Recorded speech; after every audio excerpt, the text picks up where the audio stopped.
Welcome to DK's Follies, where everything is fun, technical, enjoyable, entertainment, knowledgeable, educational, and much more.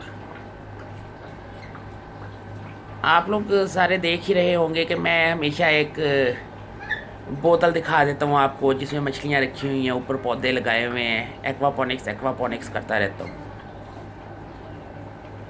तो सारे पूछ रहे थे कि जी एक्वापोनिक्स क्या है, इसकी ज़रूरत क्या है, और ये क्या एक पागलों वाला कॉन्ट्रैप्शन बना लिया गया है। तो मैंने कहा थोड़ा सा मैं अपने व्यूअर्स को बताऊं कि एक्वापोनिक्स क्या है और एक्वापोनिक्स सिस्टम जो है उसकी अफादियत क्या है और पाकिस्तान में इसको किस तरह इस्तेमाल किया जा सकता है। सबसे पहले जो चीज़ आती है एक्वापोनिक्स, उसके अंदर दो चीज़ें आती हैं, एक होता है एक्वाकल्चर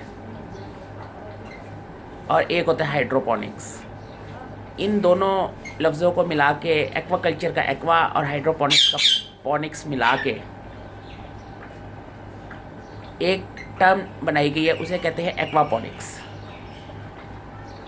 ये मैं आपको थोड़ा सा फ़िश भी दिखा दूं बकेट एक्वेरियम की, ताकि आप देख लें ये भी खुशी से फिर रही हैं। और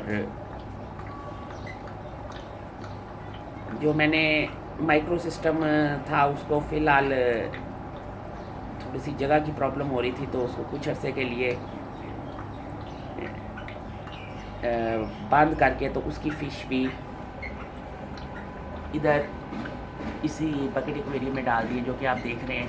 पहले की निस्बत बड़ी भी हो गई हैं और चल रही हैं। अच्छा, तो फिर हम वापस आते हैं एक्वापोनिक्स की तरफ। हाँ, एक माइक्रो एक्वापोनिक सिस्टम मेरा अभी भी चल रहा है, ये वाला। ये मैं नए पौधे भी लाया हूँ कुछ सिस्टम में लगाने के लिए, और इसके अंदर जिस तरह आप देख रहे हैं कि स्किपी मौजूद है और बड़े मज़े से बैठा हुआ है। और तो हम चलते हैं जनाब अपने एक्वापोनिक्स सिस्टम की तरफ। तो जिस तरह मैं बता रहा था कि एक्वापोनिक्स दो लफ्ज़ों का मरकब है, एक्वाकल्चर और हाइड्रोपोनिक्स, और दोनों लफ्ज़ों को मिलाकर एक्वापोनिक्स बनाया गया है, जिसके अंदर मछलियाँ और हाइड्रोपोनिक्स के सिस्टम को मिलाकर तो फ़ायदेमंद या कारामद तरीके से मुख्तलिफ यील्ड लेकर तो फ़ायदा हासिल किया जाता है। अच्छा, हाइड्रोपोनिक्स क्या होती है? हाइड्रोपोनिक्स बेसिकली होती है पानी के ज़रिए बग़ैर मिट्टी या सॉइललेस तरीके से प्लांट्स को उगाना। जिस तरह कि आप देख ही सकते हैं कि इसके ग्रो बेड में मैंने पत्थर डाले हुए, बजरी डाली हुई है, और बस मछलियों के जो वेस्ट और फुजलाजात मिला हुआ पानी है उसको इधर सर्कुलेट किया जाता है, जिससे प्लांट्स जो है वो मछलियों का फुजला वगैरह लेते हैं अपनी ग्रोथ के लिए, अपनी बढ़ोतरी के लिए पानी में से निकाल लेते हैं, जो कि उनके लिए जो खुराक होती है, लेकिन मछलियों के लिए वो बेकार होता है। बल्कि मछलियों का फुजला ज़्यादा बढ़ गया पानी में तो मछलियाँ मर भी जाती हैं। और फिर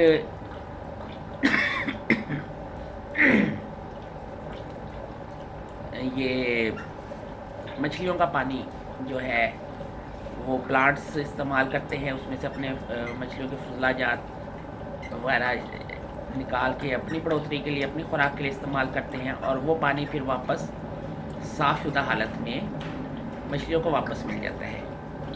इस तरह के आप देख सकते हैं इस सिस्टम में कि मैंने मछलियाँ डाली हुई हैं। जब मैंने सिस्टम शुरू किया था तो मछलियाँ काफ़ी छोटी थी, अब बढ़ गई हैं, और हो सकता है कि अनकरीब मैं इनमें से कुछ मछलियाँ कम करूँ, ताकि इन मछलियों को भी अपनी सही तरीके से बढ़ोतरी का मौका मिल सके। तो एक्वापॉनिक्स के फ़वाइद क्या हैं? एक्वापॉनिक्स में आप ने सबसे पहले जो जो इसका है कि जी हमने मिट्टी के बगैर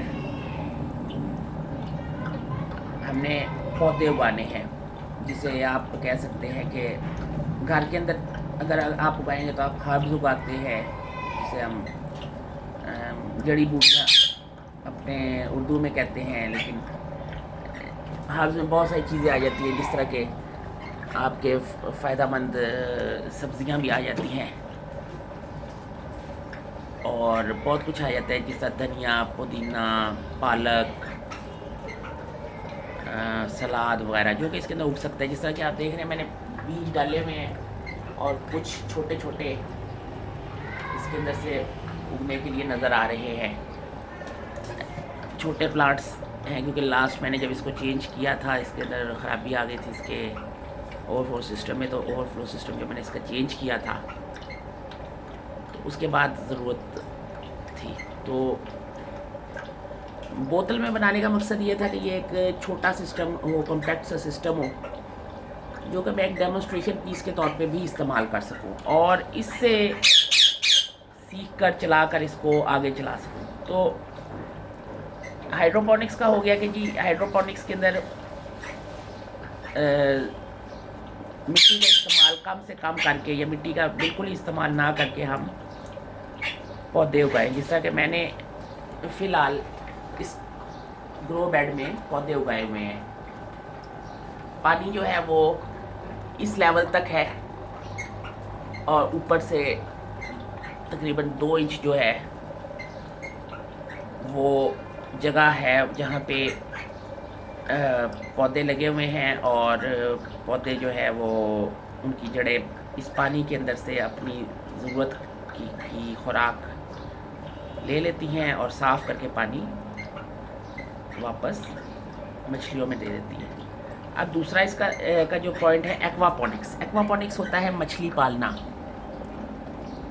इसको हम सादा उर्दू में कहते हैं माही परवरी, एक्वाकल्चर। एक्वापॉनिक्स नहीं, एक्वाकल्चर। एक्वाकल्चर होता है माही परवरी, मछलियाँ पालना। अब अगर आप देखें तो इसके अंदर मैं दिखाऊं तो काफ़ी मछलियाँ हैं। जो लोग फ़िश से मुतालिक और मछलियाँ पालते हैं वो कहते हैं कि जी ये क्राउडेड इन्वायरमेंट है। 8 से 9 मछलियाँ अगर आप एक 20 लीटर की बोतल में डाल दें और जिनका साइज़ तकरीबन 3 इंच से ज़्यादा हो तो ये एक इंतहाई क्राउडेड इन्वायरमेंट हो जाता है। लेकिन अगर आप गौर करें तो मछलियाँ जो है वो सुकून से मौजूद होते हैं इसके अंदर और खुशी से मौजूद है। तो इसकी क्या वजह है? इसकी वजह भी ये है कि पानी साफ़ है, इनका माहौल साफ़ है, इनको साफ़ पानी साफ़ माहौल मैसर आ रहा है, तो ये खुशी से या सुकून से अपनी जगह पे मौजूद है। अब पाकिस्तान में एक चीज़ और इजाफा हो रहा है, उसे कहते हैं बायोफ्लॉक फ़िश फार्मिंग। अब बायोफ्लॉक फ़िश फार्मिंग में क्या होता है कि एक छोटे इलाके में मतलब 1 एकड़ जो रिवायती तरीका है माही परवरी है, उस 1 एकड़ की जगह में जितनी मछली पाली जाती है उसको आप शायद 1 या 1.5 मरला जगह से उतनी ही मछली को पाल के तो अपनी यील्ड हासिल करें और एक्सटेंसिव फीडिंग के ज़रिए और एक्सटेंसिव फार्मिंग के ज़रिए। तो वो यही होता है कि एक मछली को शायद 1 गैलन यानी 4 लीटर या ज़्यादा से ज़्यादा 2 गैलन यानी 8 लीटर और मैक्सिमम 2.5 गैलन यानी 10 लीटर पानी मुयस्सर होता है। और मछलियों को सारी खुराक दी जाती है और उनके फुजला जात वगैरह को जो है वो पंप वगैरह के ज़रिए निकाल के फ़िल्टर किया जाता है और फिर वो पानी जो है वापस दोबारा मछलियों को मुहैया किया जाता है, इस तरह से कि पानी का इस्तेमाल कम होता है। और अगर आपने बायोफ्लॉक फार्मिंग का देखा हो तो उसके अंदर बहुत ज़्यादा उन्होंने ऑक्सीजन प्रोवाइड करने के लिए एयर पंप लगाए होते हैं। ये जो पंप लगे होते हैं, ये अगर आप देख रहे हैं तो ये एयर पंप होते हैं, ऑक्सीजन पंप नहीं होते। ये हवा के अंदर से हवा लेके, नॉर्मल अपने माहौल से हवा लेके तो उसको पानी के अंदर फेंकते हैं। अब जब पानी में इसके बुलबुले निकलते हैं एयर पंप के, तो हवा में मौजूद ऑक्सीजन पानी में जज्ब हो जाती है, लेकिन प्योर ऑक्सीजन पानी में नहीं फेंकी जाती, बल्कि पंप के ज़रिए हवा के अंदर हवा जो है, सादा हवा, वो पानी में बुलबुलों के ज़रिए डाली जाती है। और उसका दूसरा फ़ायदा ये होता है, जैसा कि आप देख रहे हैं, कि वो जो बुलबुले हैं वो पानी की सतह के ऊपर कुछ हलचल मचाए रखते हैं, जिससे पानी स्टैग्नेट नहीं होता, यानी खड़ा पानी नहीं होता, बल्कि पानी हिलता रहता है। और इससे पानी खड़ा होके तो बदबूदार नहीं होता। और जो सतह के ऊपर हवा का तबादला है या हवा के मॉलिक्यूल्स का तबादला है, वो भी आसानी से हो जाता है पानी में हलचल होने की वजह से। तो बायोफ्लॉक फार्मिंग के ऊपर होता है कि वो सिर्फ मछलियाँ पालते हैं, लेकिन मछलियों का जो पानी है वो सिर्फ फ़िल्टर करके तो दोबारा मछलियों को दे दिया जाता है, जब उसके अंदर कई नुकसानदेह जो चीज़ें हैं, नाइट्रेट्स ख़ास तौर पे, वो पानी में ही रहते हैं। तो अगर अब आपने या किसी ने इतनी ढेर सारी मछलियाँ पाली, जैसे मैंने इस तरह पानी में रखी हुई हैं, और मैं इनके तमाम फुजला जात को नकारा या ठिकाने लगाने का अमल नहीं सही तरह करता, तो मछली इस तरह से सुकून से सिस्टम में नहीं रह सकती। जिस तरह मैंने अब इस सिस्टम के ऊपर मुकम्मल एक पौधों का ढेर लगाया हुआ है, जो कि इस सिस्टम के तमाम नाइट्रोजनस फुजला जात को ठिकाने लगाने के लिए अमल करते हैं और अहम किरदार अदा करते हैं। तो ये एक्वापोनिक्स का जो है कि जी मछली पालें, मछली पाल के मछली में से अपना मुनाफा हासिल करें मछली बेच के, और वो मुनाफा जो है वो आप ज़ाहिर बात है अपनी ज़रूरियात के लिए इस्तेमाल करेंगे।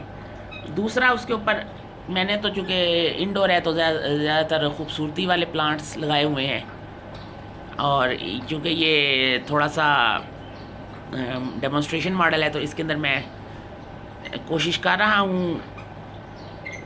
सेटबैक हो गया था, सील लीक कर गई थी, लेकिन इसके अंदर मैं कुछ हर्ब्स जिस तरह धनिया, पुदीना, सलाद वगैरह उगाऊं। मैंने बीज डाले हुए हैं, इंशाल्लाह कुछ अर्से तक निकलेंगे।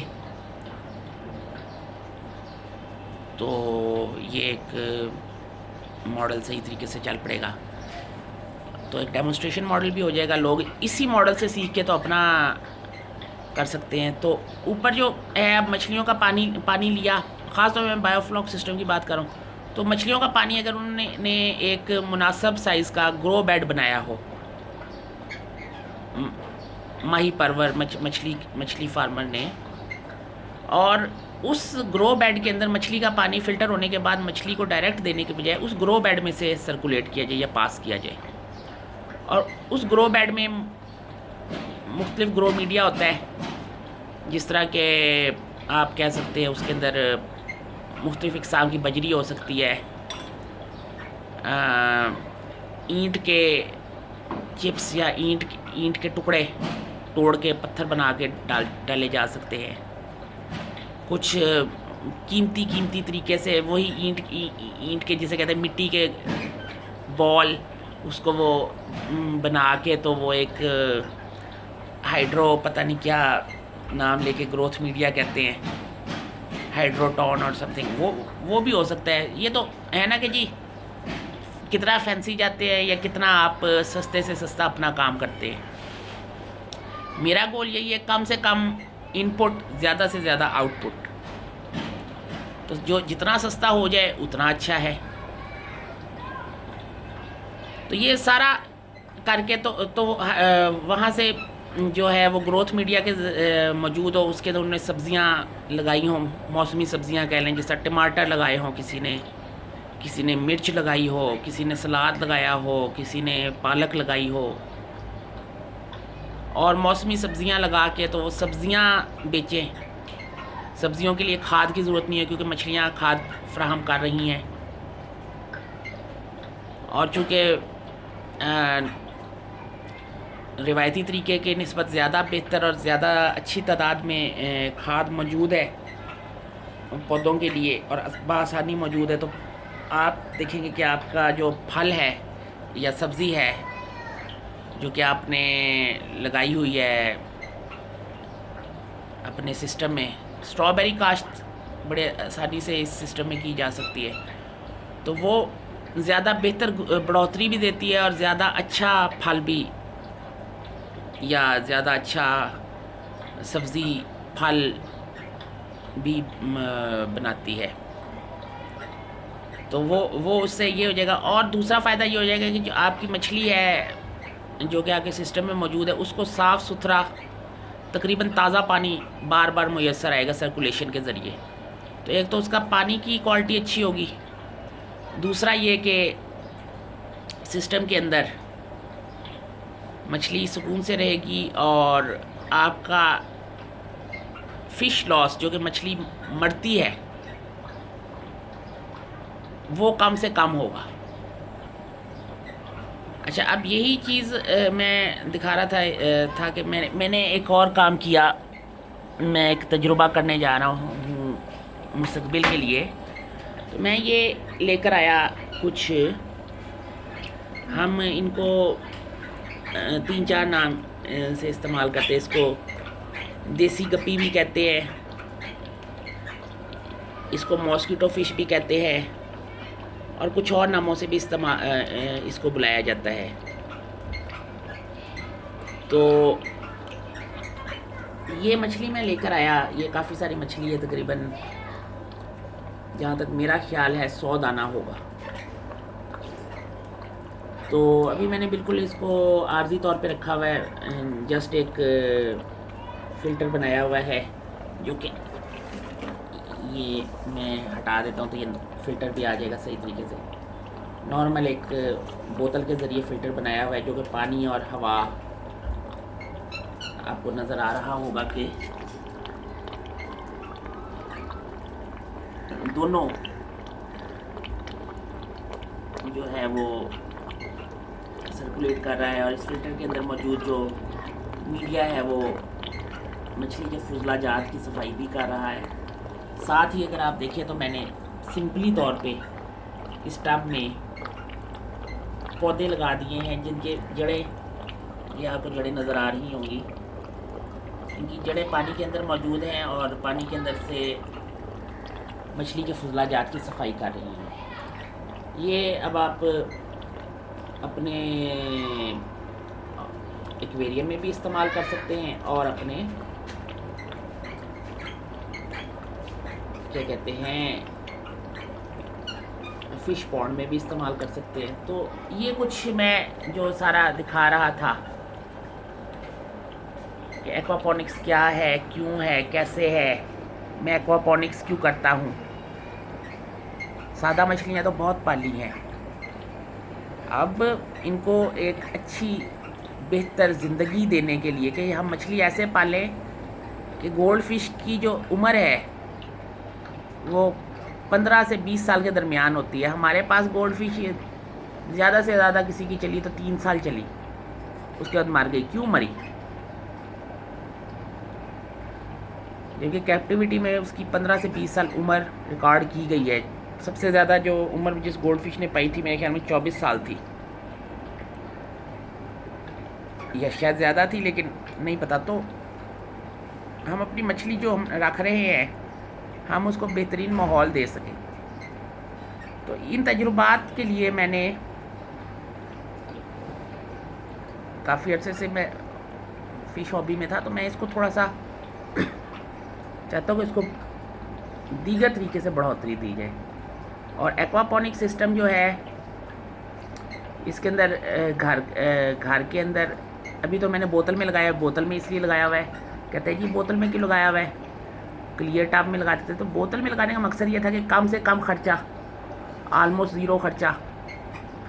दूसरा हाँ ये है कि बोतल ब्लू रंग की है। ये अब हमारे थोड़ा सा पाकिस्तान में कह लें कि जी नीले रंग की बोतल की हुई है। दुनिया में ख़ास तौर पर तरक्की याफ्ता ममालिक में क्लियर बॉटल दी जाती है, पानी के लिए क्लियर बॉटल होती है। हमारे यहाँ पे नीले रंग की बोतल दी जाती है कि चलो अगर पानी में कुछ ख़राबी भी आ गई तो कंज्यूमर को पता नहीं चलेगा। तीसरी चीज़ ये होती है कि नीले रंग की बोतल ज़रा अगर उसके ऊपर थोड़ा बहुत निशान भी हो जाए, कोई स्क्रैचेस पड़ जाए, कुछ हो जाए, तो बोतल नहीं चेंज करनी पड़ती। मतलब नीली बोतल का जो रीफ़िल साइकिल है वो मेरे ख्याल में 50 टाइम्स तक है, जबकि क्लियर बॉटल का रीफ़िल साइकिल 20 टाइम्स तक है। तो पाकिस्तान में पैसा भी बचाया जाता है, जबकि बाहर की दुनिया में क्वालिटी देखी जाती है। तो हमें भी चाहिए कि जी पाकिस्तान में पर हम इसरार करें कि जी हमें क्लियर बोतल चाहिए। ये मैं पीने के पानी के हिसाब से बात करूँ, तो उस सिलसिले में भी कुछ करना चाहिए। खैर ये तो एक और टॉपिक है, लेकिन चलें। तो जनाब ये एक मुख्तसर सा तारुफ था एक्वापॉनिक्स सिस्टम का, और मैं क्यों एक्वापॉनिक सिस्टम इस्तेमाल करता हूँ और मेरे सिस्टम में क्या कुछ होता है इस बारे में। उम्मीद है आप को पसंद आया होगा और आपने सीखा भी होगा, और इससे आप लोग अपनी ख़ास तौर पे जो मछली पालने वाले हजरात हैं, शौकिया हजरात भी और कमर्शियल मछली फार्मिंग वाले भी, वो कुछ सीखेंगे और फ़ायदा उठाएंगे। हो सकता है कुछ लोग अपनी मछली को अच्छी ज़िंदगी दे के फ़ायदा उठाएं, कुछ लोग इससे घर के लिए कुछ जिसे कहते हैं छोटा सा किचन गार्डन बना लें, कुछ लोग हो सकता है इसी को लेके बड़े पैमाने पर ले जाएं और पैसा कमाएं। तो हर तरह का फ़ायदा हर बंदा अपने लेवल का, अपने ज़हन के हिसाब से फ़ायदा उठा सकता है। बहुत शुक्रिया DKS फॉलिस देखने का, सब्सक्राइब ज़रूर कीजिएगा। Good bye.